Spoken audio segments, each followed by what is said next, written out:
tirage des énergies du week-end du 1er et 2 février. On change déjà de mois avec le tarot des chouettes et des hiboux. Tout nouveau tarot que je viens de recevoir, que je trouve sympa. Juste un petit bémol sur le dos que je trouve moins sympa parce que déjà on ne sait pas faire le tirage à l'envers. Le mélange est effectué. Nous avons une carte sauteuse, l'as de denier, cadeau de la vie pour commencer ce week-end. Ça, c'est plutôt sympa, je trouve. Nous allons voir maintenant à la coupe ce que ça va nous donner. Deux bâtons. On cherche des solutions. On reste bien confort chez soi, zone de sécurité. Je pense qu'on fait un petit... Oui, avec le roi de coupe, on fait un petit week-end repos. On va ce week-end être un petit peu, j'ai envie de dire chill, dans son canapé, mater quelques séries. Ouais, pour moi, on voit ça, gestion de ses émotions. Voilà, on se remet peut-être de la semaine difficile qu'on a eue. Ouais, introspection. Pas trop envie de regarder un petit peu autour de soi pour ce week-end, en tout cas tendance générale. On nous offre, je pense, un petit moment de calme et de repos ce week-end. On va aller voir ça plus en détail. Voilà, j'installe le tableau. Pendant ce temps-là, n'hésitez pas à liker, à partager et à commenter cette vidéo et à vous abonner si ce n'est pas encore fait. Voilà pour le tableau de ce week-end. Alors, que nous dit-on? Eh bien, oui, pas mal de deniers pour tout ce qui va être de la lignée générale. En difficulté et force, on a les épées, donc le mental, et donc pas mal de réflexion. Mais en 4 de bâton, pour terminer, carte hyper positive. Donc ça, c'est plutôt sympathique. Allez, on passe à la lecture.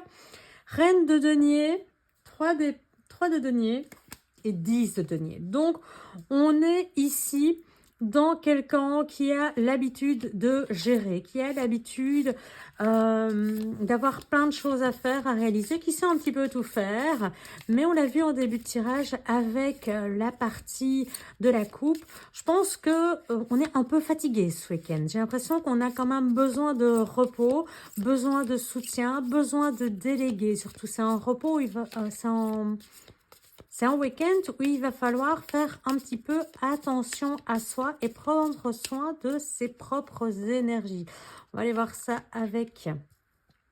Mais oui, voilà, on est un peu fatigué pour l'instant. On a besoin de passer à autre chose. On a besoin de voir d'autres contrées, d'autres horizons peut-être, de faire de nouveaux projets. En tout cas, on voit hein, que cette reine de denier, elle est là. Elle est forte, elle est concentrée sur ce qu'elle fait, elle met en place plein de choses, mais je pense qu'il y a une question de fatigue, voire une question de...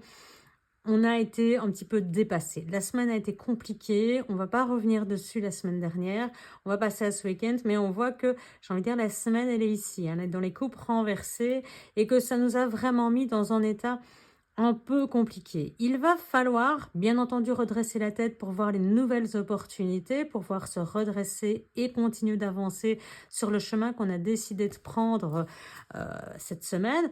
Maintenant, je pense qu'on peut s'autoriser un moment de pause ce week-end et peut-être surtout aussi un moment pour chercher. C'est amusant, en fait, de voir que ça suit. Pourtant, j'ai bien mélangé. Vert, rose, vert.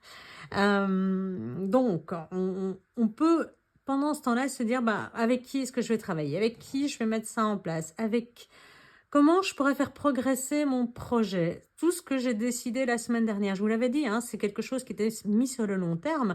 N'hésitez pas à aller revoir la vidéo de dimanche dernier, parce que vraiment, c'était très bien expliqué. C'est un projet qu'on met sur le long terme, mais qu'on ne pouvait pas faire seul. Alors peut-être que ce week-end, on fait cette petite pause, on réfléchit, on est fatigué de la semaine et on se dit, ben, qui pourrait m'aider, qui pourrait me soutenir, qui pourrait me venir en aide, à qui je peux faire appel en tant qu'expert pour me guider ou me soutenir dans cette voie-là.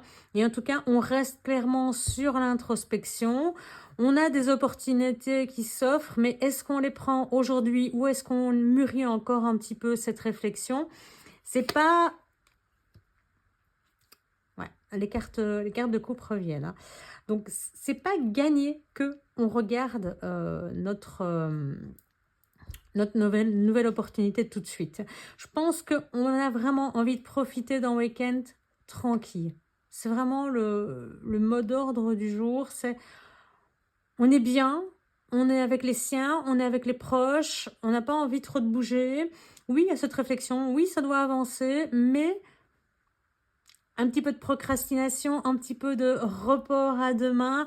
En tout cas, c'est l'envie qu'on en a sur le plan émotionnel. On sent que toutes ces choses qui nous ont été imposées cette semaine, au niveau des émotions, c'est un peu dur à gérer. Et on le voit, on a juste envie de rentrer chez soi, d'être à l'abri, de regarder derrière ces murs et ces fenêtres, ce qui se passe dehors, réfléchir, prendre du recul et voir plus loin. Se dire, est-ce que c'est fait pour moi? Est-ce que c'est pas fait pour moi? Est-ce que je vais à droite, à gauche? Vous voyez toutes ces questions qu'on peut se poser quand on est face à des choix, quand on est face à des mises en place de nouveautés, de choses auxquelles, eh bien, on va devoir se confronter un jour, mais peut-être pas ce week-end. Peut-être pas ce week-end. Peut-être qu'on peut s'octroyer, s'autoriser un moment de reprise d'énergie en restant dans sa sécurité et son confort. Ne pas sortir de sa zone de confort et se dire vraiment, allez, je laisse les autres se faire. Je laisse se dépatouiller entre eux. Je regarde le branle-bas combat qui se passe dehors. Tous ces gens qui s'énervent, qui s'excitent, qui vont dans tous les sens, que sais-je. Et moi, je reste chez moi. Moi, je reste chez moi. Et vraiment, j'attends que ça se passe et on verra bien. Alors, en termes de partie faiblesse, on revient sur de l'épée, donc sur du mental. Qu'est-ce que cela nous indique? Eh bien, simplement qu'il y a, et on le sait, hein, c'est depuis la semaine dernière, depuis le week-end dernier que cette tour nous suit, ça s'est effondré.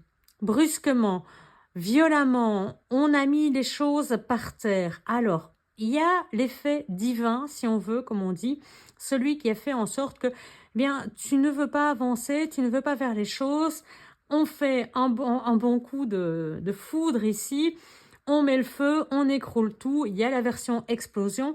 Alors, la semaine dernière, j'avais dit, je ne sais pas trop si c'est une intervention divine qui permet de se reconstruire ailleurs ou si c'est nous-mêmes qui décidons finalement de tout faire voler en éclats afin de pouvoir redémarrer autre chose ailleurs autrement. Eh bien, cette tour, en tout cas, elle est là, elle ressort avec ce page d'épée et ce 8 d'épée. Donc, cette impression, ok, la tour, elle est là, on la subit quand même, hein, elle est difficile à supporter, c'est jamais des événements faciles, même si on l'a décidé soi-même, même si on met un coup de pied dans la fourmilière, c'est pas forcément évident. On reste dans cette idée de je me sens en prison, je ne vois pas le chemin, je ne sais pas par où aller, je me sens pieds et poings liés encore. Ça, c'est la partie négative. C'est un petit peu, bien justement, ce mental, cet auto-saboteur dont on a parlé plusieurs fois la semaine dernière, qui est encore là, qui dit oui, mais bon, non, de toute façon, tu ne sais pas par où aller. Pas moyen de trouver une idée qui nous sort de cet état, de cette prison, finalement, pour pouvoir commencer la reconstruction. C'est ça. C'est vraiment, l'auto-saboteur, il est là, hein. Il est vraiment incrusté. Je vous avais dit de ne le laisser pas faire parce que il est vraiment là pour vous empêcher de repartir. Maintenant, c'est toujours compliqué parce que quand vous décidez de faire un projet, il y a toujours des gens qui vous suivent et puis il y a des autres qui vont être hyper réfractaires. Le changement n'est pas quelque chose d'évident. Mais ce n'est pas quelque chose d'évident pour vous non plus. Alors que ce soit par intervention divine ou de votre propre chef, quoi qu'il en soit, il va falloir reconstruire. Il va falloir, à un moment donné, dire à votre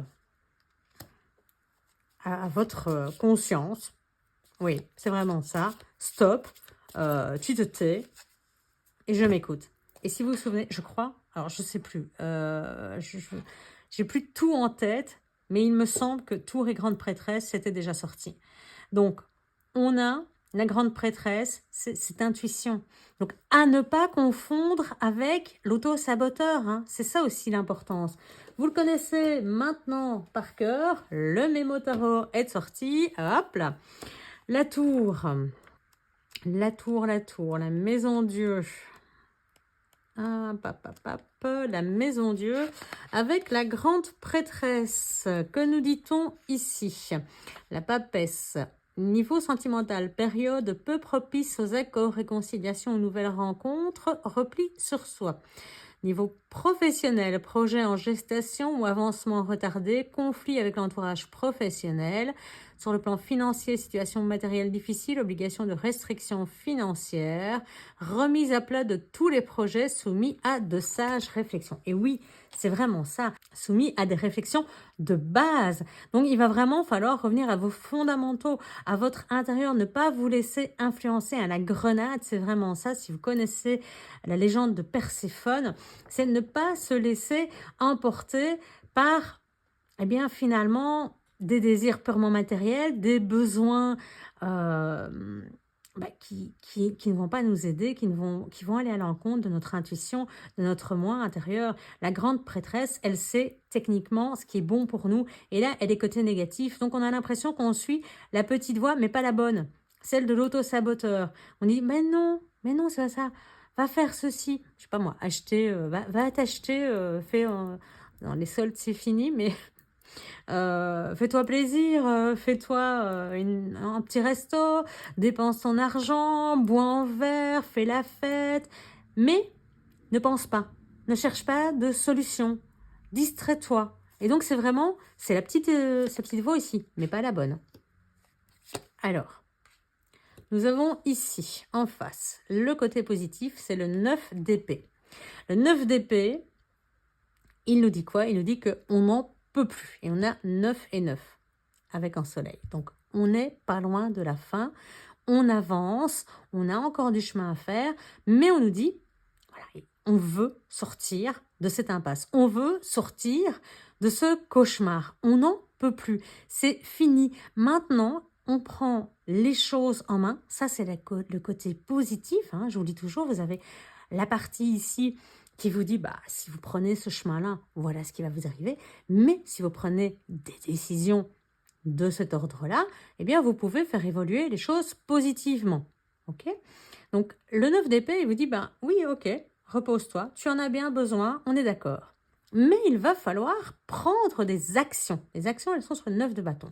Il va falloir te relever et te dire, je mets ces cauchemars-là de côté. J'ai décidé que ça cessait. Alors après, on peut mettre en place des petites choses comme par exemple de la méditation, de la création, des choses qui nous font du bien pour sortir de cette période trouble, anxieuse, stressante, où on ne voit pas toujours, c'est encore la nuit, on ne voit pas toujours où on va. Mais le 9 de bâton, qu'est-ce qu'il nous dit? Il nous dit, allez, je dresse une barrière entre moi et les difficultés. Je me relève pour un dernier combat. Je vais jusqu'au bout, je vais aller dépasser ces montagnes et je vais gagner. Je vais déposer ces fardeaux, tout ce qu'on m'a imposé, tout ce qui n'est pas de mon fait, tout ce qui m'a fait du mal. Eh bien, j'ai décidé que c'était fini. Je veux du bonheur dans ma vie. Et on prend des actions. Hein. Le 9 d'épée, clairement, c'est une réflexion pour quitter cet état de stress, quitter cette prison, retrouver des idées, chercher, étudier, chercher des possibilités pour pouvoir, reconstruire ailleurs. Le 9 de bâton, quelque part, on a déjà reconstruit un mur. Regardez, il est là, il est protecteur. Hein, c'est une barrière qu'on met entre soi et nous. C'est quelque part la délimitation de notre propriété. Alors, au sens, bien entendu, personnel. C'est notre propriété, c'est notre moi, c'est notre bulle. Vous savez, il y a des gens qui n'ont aucun souci avec le fait d'être touchés et d'autres qui, dès qu'on rentre un petit peu trop près d'eux, dans leur bulle finalement, se sentent très mal à l'aise, se sentent comme agressés. C'est un peu ça. C'est cette barrière. On a déjà construit quelque part notre enclos, délimiter notre espace personnel. Et tant qu'on est là, on va y mettre de la joie, on va y mettre des choses belles, des choses joyeuses. Je vais en mettre une puisqu'il y en a 4 ici. On va y mettre, oui, on va travailler sur notre expertise. On va se remettre au travail après. Oui, on a le droit de se reposer et de regarder les autres. Peut-être même que regarder comment font les autres, comment les autres se plantent, j'ai envie de dire, ça nous permet à nous de trouver des solutions. C'est aussi regarder la manière dont nous sommes plantés pour pouvoir en tirer des leçons. C'est-à-dire, on a fait déjà tout ce travail, mais finalement, Est-ce qu'on était expert ou est-ce qu'on ne s'est pas trompé de chemin? La question est là aussi, hein. Ça peut être intéressant de voir, est-ce qu'on a pris la bonne voie ou est-ce qu'il est temps d'en changer? Alors, en conseil, nous avons en 4 de bâton, c'est-à-dire une reconstruction sur des bases solides. C'est quelque chose d'agréable, c'est quelque chose de joyeux. On le voit, oula, 2 arcanes majeurs encore et pas n'importe lesquels, la folle, le fou, le mat, l'empereur. Donc, nouvelle aventure, nouveau départ, on se lance comme ça, on le voit, hein, elle déploie ses ailes pour s'envoler vers de nouvelles contrées, une nouvelle destination, et cet empereur, on sent son pouvoir, on sent sa force, on sent qu'il est là, qu'il va décider, qu'il va cadrer tout ça. Donc quand je dis cadrer, c'est faire en référence à ces 4 piquets qui soutiennent vraiment à la fois le domaine de la motivation, le domaine de la famille, le domaine matériel. Donc tout est là pour être bien supporté. Donc vous avez le choix, hein, clairement, vous avez le choix de vous dire, bah ok, je me repose et puis je veux dire de toute façon, je me repose et je déprime. Ou je me repose pour reprendre des forces et de la joie pour continuer mon chemin. C'est ça, hein, les 2 choix que vous avez en définitive et surtout en résumé, c'est écouter cette petite voix intérieure qui dit « Ah, occupe-toi, fais plein de choses, pense à plein de trucs, mais surtout pas à ça. » Ou, inversement, réfléchir, passer à l'action, se remettre au travail et surtout instiller de la joie chaque jour. Ça, c'est important parce que ce qui est au bout, c'est la reconstruction ultra solide. Alors, avec le mât et l'empereur, nous avons, que nous dit-on ici? Décidément, on le sort souvent, hein. Alors, avec le mât et l'empereur, nous avons un équilibre, nouvel équilibre affectif grâce à de nouvelles rencontres sincères et sécurisantes. Donc, pour ça, on sort, hein, on se remet à voir le monde extérieur, bien entendu en délimitant ses propriétés, pardon, oui, sa zone de sécurité, j'ai envie de dire, en délimitant sa zone de confort. Sur le plan du travail, période peu favorable, pardon. Sur le plan du travail, nouveau départ professionnel sur des bases solides et sécurisantes pour l'avenir. Financier, nette amélioration financière grâce à des actions déterminées pour équilibrer le budget. Et puis, mise en place de nouveaux projets favorisés. Voilà, effectivement, c'est ce qu'on vous dit, hein, dans les cartes positives. Donc, clairement, vous avez le choix entre ben non, je ne sais pas, je ne me vois pas, je ne vais pas faire d'efforts, et puis je préfère réfléchir à plein de choses et finalement obscurcir, faire l'autruche, mettre ma tête dans le trou et pas voir ce qui se passe. Alors qu'en fait, dès le départ, on vous a dit, vous avez un cadeau, hein, cette semaine. Et donc, je pense que le cadeau, il est plutôt sympa. Nouvel envol. Donc, vous avez le choix de rester. Vous avez entendu les définitions du Mémo Tarot en ce qui concernait la tour et la grande prêtresse. Vous venez d'entendre le conseil, la situation finale avec la folle et l'empereur. Je pense qu'il n'y a pas photo entre les 2 situations et que vous conviendrez comme moi que bien, le choix est vite fait. Nous allons aller voir en coupe finale pour ce week-end. Le jugement, encore une arcane majeure, appelle à se relever, à passer à l'action avec une reine de bâton, avec une reine pleine de charisme, quelqu'un qui retrouve ses forces. Eh bien, c'est peut-être nécessaire, effectivement, de se reposer pour pouvoir repartir dans ce nouvel élan en ayant pris conscience de ce qui n'allait pas. On en a parlé tout à l'heure, vous savez, ces chemins qu'on a peut-être mal pris, ces mauvais tournants, ce ne sont jamais que des déviations, des bifurcations, des retards. Des petits retards, on va appeler ça comme ça, et on se remet au travail pour compenser finalement ce retard, pour rattraper les kilomètres perdus, on va dire ça ainsi, mais en tout cas en prenant en compte ce qu'on n'a pas forcément réussi, ce qui nous convient, ce qui ne nous convient plus, ce qu'on ne veut plus surtout dans notre quotidien, ce qu'on veut mettre dehors, et puis retrouver des forces durant ce week-end pour revenir en tant que reine de bâton, probablement durant la semaine, en tant que personne qui sait ce qu'elle veut, qui est motivée, qui en veut, qui en impose et qui sait dire non.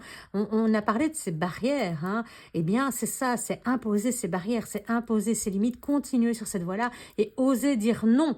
Si ça ne vous convient pas, bon après ne vous mettez pas dans les difficultés avec votre hiérarchie, mais osez dire non, osez vous imposer si c'est nécessaire et si c'est approprié, on est bien d'accord.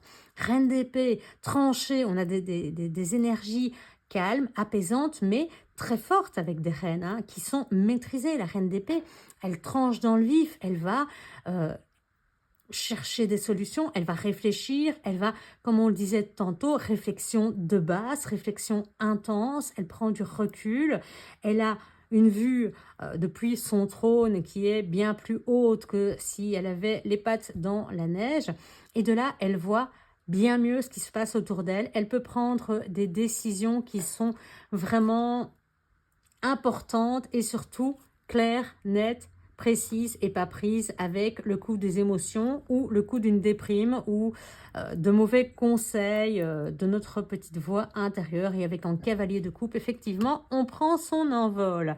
Le jugement et le 3 de coupe, oui, c'est festif, on le dit, il y a, voilà, il y a quand même quelque chose à fêter, il y a quand même du travail à faire ensemble pour pouvoir tourner le dos à toutes ces énergies, mais en tout cas, l'important à retenir pour ce week-end, c'est reposez-vous, n'écoutez pas votre petite voix intérieure qui est votre petit diable, écoutez plutôt votre sagesse intérieure, voyez ce qui a fonctionné, ce qui n'a pas fonctionné, voyez vraiment l'important pour vous de repartir sur de bonnes bases. Voilà pour ce tout premier week-end de février que je vous souhaite excellent et on se retrouve dimanche matin.